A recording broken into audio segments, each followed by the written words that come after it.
Yes, for the baby to arrive, two things must happen. The muscles in the womb and abdominal wall have to contract. And the cervix needs to soften or ripen, allowing passage for the baby from the womb to the outside world. But there is also another reason why contractions might not start. Hunger or stress causes the body to release fight or flight hormones. These fight or flight hormones, adrenaline and noradrenaline, are part of the group of hormones known as catecholamines. And they are produced by the body in response to stresses such as hunger, fear, and cold, as well as excitement. Together, they stimulate the sympathetic nervous system for fight or flight. Even after labor has started, there are certain conditions that will slow or even stop the process. So, if the flight or fight hormones are activated by feelings of fear or danger, contractions will slow down. Our bodies are designed to give birth in the wilds. So where it is an advantage to postpone labor when there is danger and to seek safety.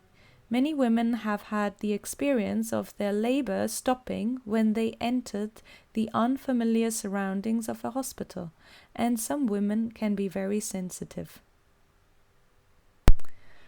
Some women may feel the result of the decreasing levels of progesterone in late pregnancy as weak and irregular Braxton Hicks contractions. They are also called false labor. These contractions can often be relieved with the result with some rest or hydration. So, a common sign that labor will be soon is the sight of a small amount of blood. So during pregnancy, a plug of mucus accumulates in the cervical canal, blocking the entrance to the uterus. So approximately 1 to 2 days prior to the onset of the true labor, this plug loosens and is expelled along with the small amount of blood. So that means we're at stage 1, called cervical dilation. This process of childbirth can be divided into 3 stages. Cervical dilation, expulsion of the newborn, and afterbirth.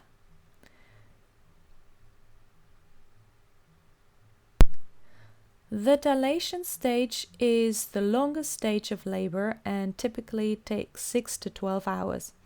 During the dilation stage, the cervix of the uterus is fully dilated by the head of the fetus.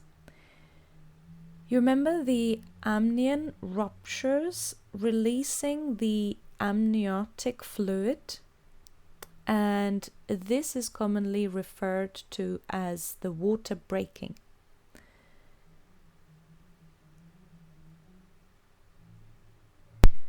Meanwhile, the posterior pituitary has been boosting its secretion of oxytocin, a hormone that stimulates the contractions of labor.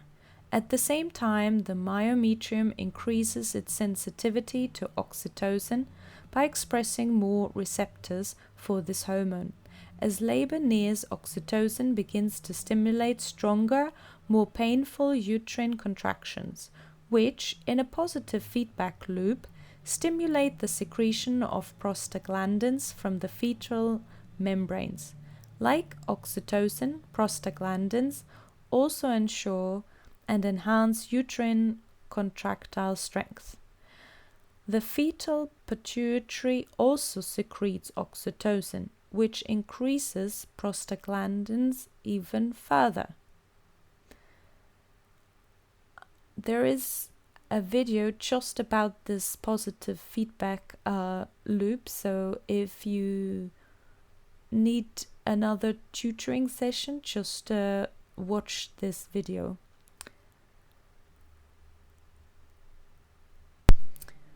So the posterior pituitary has been boosting what hormone?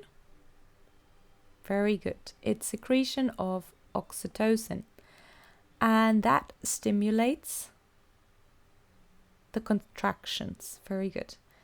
And the walls of the uterus is very sensitive to what hormone? To oxytocin. And what begins to stimulate? Yes, so oxytocin begins to stimulate what? The uterine contractions. And that is then called a feedback, positive feedback. And that stimulates the secretion of what from the fetal membranes? Prostaglandins, very good. And the fetal pituitary also secretes oxytocin, which then increases the prostaglandins. Very good. So that's the positive feedback cycle. So the cervix must dilate open to around 10 centimeters, as you can see here, for the baby to pass through. Levels of relaxin also increase rapidly during labor. This aids the lengthening and also softening of the cervix and the softening and expansion of the mother's lower pelvic region. Contractions, also known as true labor, become more powerful and now more frequent. When the cervix is fully open, there is an urge to push, but if the urge to push is not yet strong enough, a woman can feel the need to rest for some time. This is sometimes known as the rest and be thankful time. After this, she may quite suddenly experience the dry mouth, dilated pupils, and a sudden burst of energy that are all characteristic of higher levels of CAs, or the catecholamines, the fight and flight hormones. This burst of CAs gives a mother the energy to push her baby out, and it is observed that when unmedicated, women usually want to be upright at this time. So when labor begins, the uterine contractions may occur only every 3 to 30 minutes and last only 20 to 40 seconds. However, by the end of this stage, contractions may occur as frequently as every 1.5 minutes and last for maybe a full minute.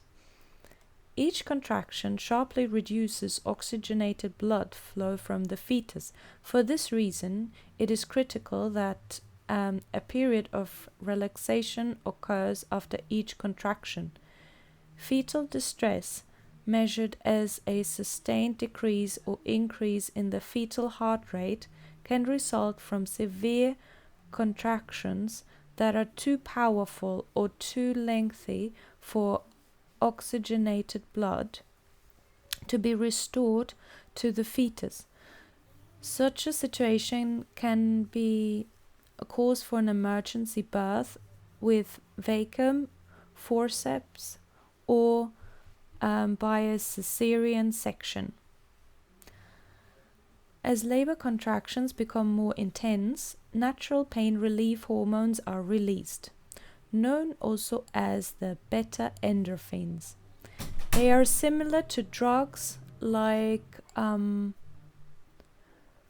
morphine and act on the same receptors in the brain. As well as brain relief, they can also induce feelings of elation and happiness in the mother. Beta endorphin, pronounced as beta endorphin, is one of the endorphins that are released by the brain in times of stress or pain, and is a natural equivalent to pain-killing drugs like pethidine. During labor, beta endorphin helps to relieve pain and contributes to the on another planet feeling that women experience when, they labor without drugs. Levels of beta endorphin are reduced when drugs are used for pain relief. Very high levels of beta endorphin can slow labor by reducing oxytocin levels, which may help to ration the intensity of labor according to our ability to deal with it. Moderate levels of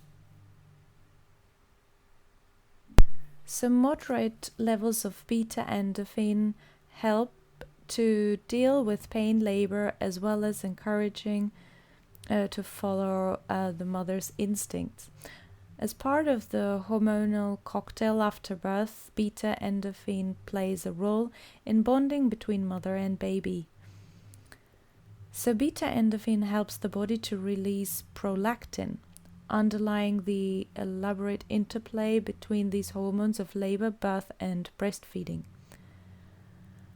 As birth becomes imminent, the mother's body releases large amounts of adrenaline and noradrenaline, the so-called fight or flight hormones. A sudden rush of these hormones just before birth causes a surge of energy in the mother and several very strong contractions which help to deliver the baby.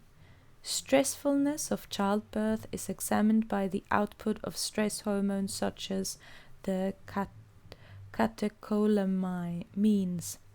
The fight or flight hormones, also called the CAs, can interfere with oxytocin released during labor and after birth.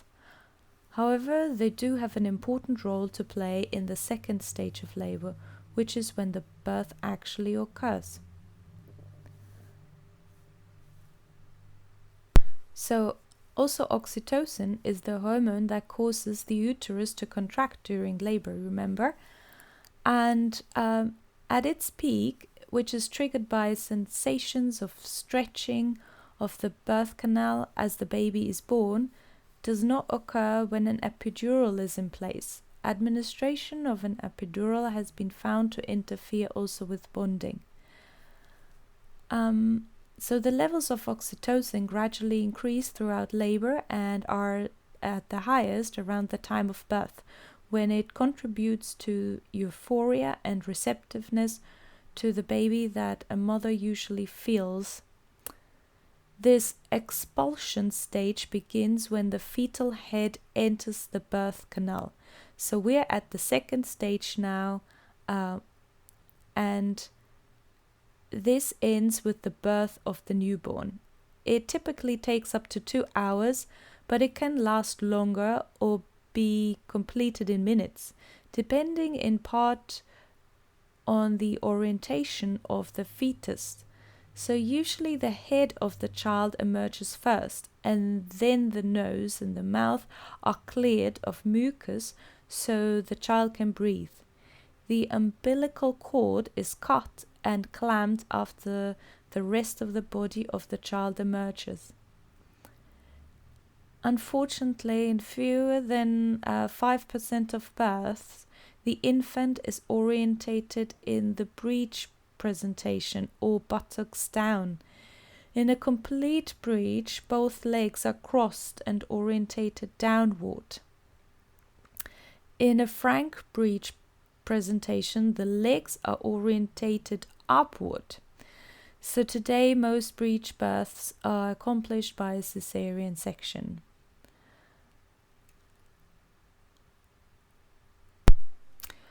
A vaginal birth is associated with significant stretching of the vaginal canal and the cervix, and until recent decades it was routine procedure to numb the